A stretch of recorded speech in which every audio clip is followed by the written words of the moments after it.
F1 ကိုအရင်ဖြည့်ယူထားမယ်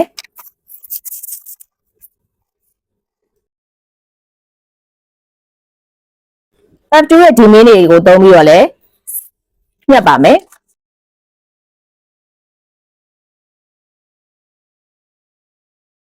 လေရင်းရဲ့ဒီနေရာရဲ့ရလက်ကပြည့်ပြည့်ပြီးတော့အဆင်ပြေနေရမယ်နော်ဒီနေရာမှာချော်နေတာမျိုးဖွက်နေတာမျိုးတွေပါလို့လုံးဝမရပါဘူးဒီနေရာရလက်ကိုဂလေးဆိုင်ပြီးတော့မှမြင်းတွေကိုဖြည့်ဆဲပါရလက်ကိုစိတ်ကြိုက်ဖြစ်ပြီဆိုလို့ရှိရင်တော့ဒီမှာတိတ်နဲ့ဆက်ထားတာလေးကိုခွာလိုက်ပါရင်သားတောက်နဲ့ဂျိုင်းသားတောက်တွေကိုတောက်ဖြောက်မယ်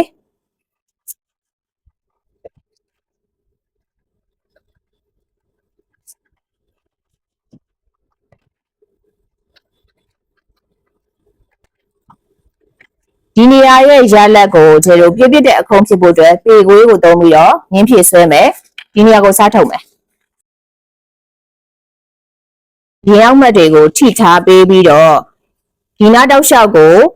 တိုင်းမယ်ပြီးတော့ဒီဘက်က F1 ရဲ့ရင်ထိတ်အမှတ်ကို F2 မှာတူပဲကူးယူလိုက်မယ်ဒီထိတ်ကြီးထိထားပြီးရင်နောက်ထပ်ရင်ပေါ်နေရာတွေအားလုံးကိုလည်းတားယူမယ်ဒီဘက်ကိုပဲအမှန်ယူပါမယ်ဒီဘက်မှာကအခုရှေ့ထွက်နေတဲ့ရလက်ကိုတွေ့ရတယ်အဲ့ဒီရလက်ကိုခြေတို့တူအောင်လို့ညှိထုတ်ပေးလိုက်မယ်ဒီနေရာမှာ2 cm စားထုတ်လိုက်တယ်ဆိုလို့ရှိရင်ဒီနေရာရဲ့ရှေ့ရင်ကျအတိုင်းက2 cm နည်းသွားတယ်အဲ့ဒီ2 cm ကိုခြေတို့ကဒီတိုင်းပဲထားပြီးရိုးရိုးလက်ကိုဝတ်မယ်ဆိုလို့ရှိရင်ဒီနားနေရာကအဆင်မပြေတာမျိုးဖြစ်နိုင်တယ်ဆိုတော့ခြေတို့ကဒီမှာစားထုတ်ထားတဲ့2 cm ကိုဒီမှာပြန်ဖြည့်တာမျိုးကိုလုပ်ပါမယ်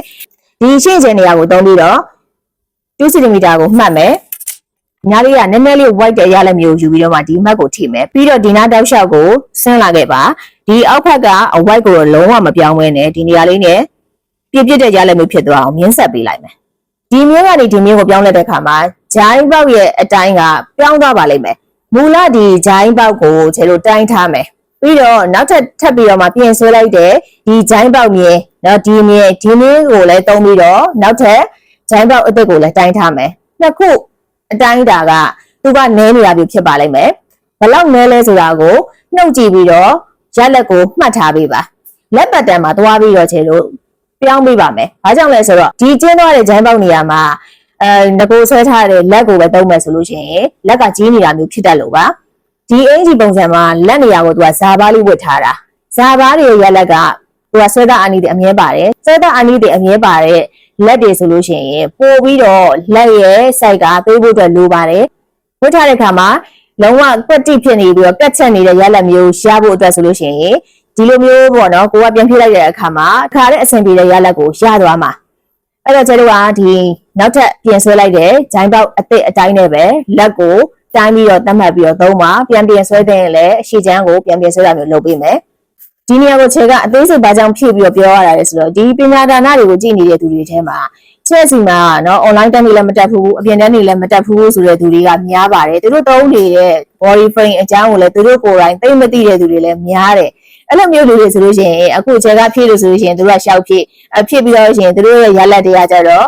အစမပြေတာမျိုးတွေပါလဲဖြစ်ကောင်းဖြစ်နိုင်တယ်ဒါကြောင့်ဆိုတော့တယောက်ကခန္ဓာကိုယ်အကျိုးစားပုံစံမတူဘူးလေနော်အဲ့ဒါကြောင့်မို့ခြေဒီနေရာလေးကိုသူတို့အသေးစိတ်ထပ်ပြီးတော့ဖြည့်ပြီးပြောပြပါတယ်အပြင်တန်းကိုတက်ထားဘူးတယ်ဒါပေမဲ့ကိုယ့်ရဲ့ရလက်ကိုစိတ်တိုင်းမကြသေးဘူးနီးပြောင်းမှုအတွက်လိုအပ်နေတဲ့ဆိုတဲ့သူတွေကခြေရဲ့အပြင်ရက်တူတန်းကိုလာတက်ဖို့တဲ့ခြေဖိတ်ခေါ်တယ်ခြေရဲ့အပြင်ရက်တူတန်းကိုတစ်လတနက်ကာလသတ်မှတ်ထားတယ်တစ်ပတ်ကို6ရက်တက်ရမယ်မနက်7နာရီကနေညနေ4နာရီအထိတနက်ချိန်9နာရီရှိပါတယ်ရက်တူအမြန်တစ်လတင်တန်းမှာသူတို့ကိုခြေနီးလန်းကောင်းတွေကိုအားလုံးနားလည်သွားအောင်ခြေသူတို့ကိုသင်ပေးနိုင်တယ်ဒီဇိုင်းဆန်းအများကြီးလည်းခြေသူတို့ကိုသင်ပေးမယ်ကိုယ်တိုင်သုံးနေတဲ့ body frame ကကိုယ့်အတွက်လည်းအဆင်မပြေဘူးသူများအတွက်လည်းအဆင်မပြေဘူးဆိုတဲ့လူတွေဆိုလို့ရှိရင်ချဲဖွင့်ထားတဲ့အပြင်သင်တန်းကိုလာတက်ဖို့တဲ့ချဲဖိတ်ခေါ်တယ်